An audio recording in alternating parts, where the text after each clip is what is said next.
Hello everyone, আজকে তোমাদের সাথে ঘরোয়া পদ্ধতিতে চিকেন মোমোর রেসিপি শেয়ার করছি। কিছুটা চিকেন মিক্সিতে ব্লেন্ড করে এবং কিছুটা পেঁয়াজ, রসুন, আদা ভালো করে কুচি করে ওতে নুন, গোলমরিচ দিয়ে ভালো করে মিশিয়ে নিতে হবে।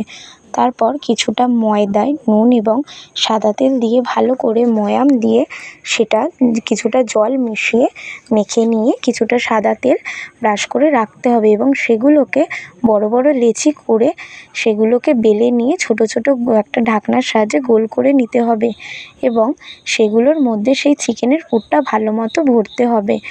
আর তারপর একটা পাত্রে কিছুটা সাদা তেল ব্রাশ করে সেই মোমোগুলোকে সাজিয়ে দিতে হবে। আর অন্য একটি পাত্রে ভালো করে গরম জল বসিয়ে সেই মোমোর পাত্রটা দিয়ে একটি পাত্র ঢাকা দিয়ে দিতে হবে এবং আরেকটি কাজ করতে হবে চাটনির জন্য। সেখানে একটি টমেটো ভালো করে পুড়িয়ে নিতে হবে আর কিছুটা রসুন আর লঙ্কাও পুড়িয়ে নিতে হবে। সেগুলো মিক্সিতে দিয়ে ধনেপাতা দিয়ে একটি চাটনি তৈরি করে নিতে হবে। ব্যাস, আমাদের মোমো রেডি।